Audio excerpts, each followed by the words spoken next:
AP మహిళలకు చంద్రబాబు సర్కార్ good news తీసుకొచ్చింది. మహిళల స్వయం ఉపాధి కోసం చంద్రబాబు మొదటి నుండి అనేక పథకాలు తీసుకొచ్చారు. డ్వాక్రా పథకాన్ని గ్రామ స్థాయిలోని అట్టడుగు వర్గాల మహిళల వరకు చేరువ చేసే కోట్లాది మంది మహిళలను స్వావలంబన నడిపించిన ఘనత ఆయనదే. ఎన్టీఆర్ ముఖ్యమంత్రిగా ఆస్తి హక్కులో వాటాని కల్పిస్తే మహిళలకు 3వ వంతు రిజర్వేషన్ అందించిన సీఎం చంద్రబాబు తాజాగా ఆయన మహిళల కోసం ఏడాదికి 3 గ్యాస్ సిలిండర్లు ఉచితంగా అందిస్తున్నారు. లేటెస్ట్ గా చంద్రబాబు ఏపీలో మహిళల ఆర్థిక స్వావలంబన దిశగా మరో కీలక అడుగు వేసింది. స్వయం ఉపాధిని ప్రోత్సహించే లక్ష్యంతో చాయ్ రస్తా పేరుతో సరికొత్త ఫ్రాంచైజీ యూనిట్లను ఏర్పాటు చేయాలని నిర్ణయించింది. ఈ పథకం ద్వారా మహిళలకు స్థిరమైన ఆదాయం కల్పించి వారిని వ్యాపారవేత్తలుగా తీర్చిదిద్దాలని ప్రభుత్వం భావిస్తోంది.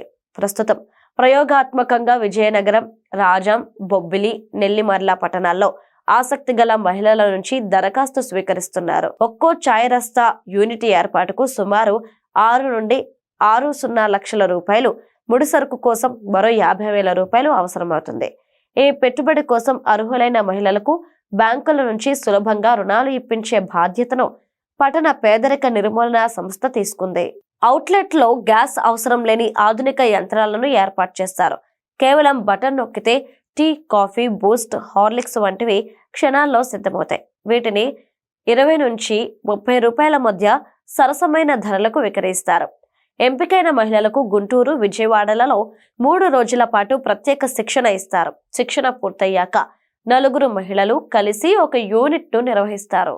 బస్టాండ్లు, ఆసుపత్రులు, ప్రభుత్వ కార్యాలయాలు, మార్కెట్లు వంటి రద్దీ ప్రాంతాల్లో 80 నుంచి 100 అడుగుల స్థలంలో కంటైనర్ స్టాల్స్ ను ఏర్పాటు చేస్తారు. 18 నుంచి 55 ఏళ్ల మధ్య వయసునున్న మహిళలు ఈ పథకానికి దరఖాస్తు చేసుకోవచ్చు. మెప్మా ద్వారా నిరంతర పర్యవేక్షణ, సహకారం ఉంటాయని అధికారులు తెలిపారు. తక్కువ పెట్టుబడితో స్వయం ఉపాధి పొందాలనుకునే మహిళలకు ఇది ఒక మంచి అవకాశమని సూచిస్తున్నారు.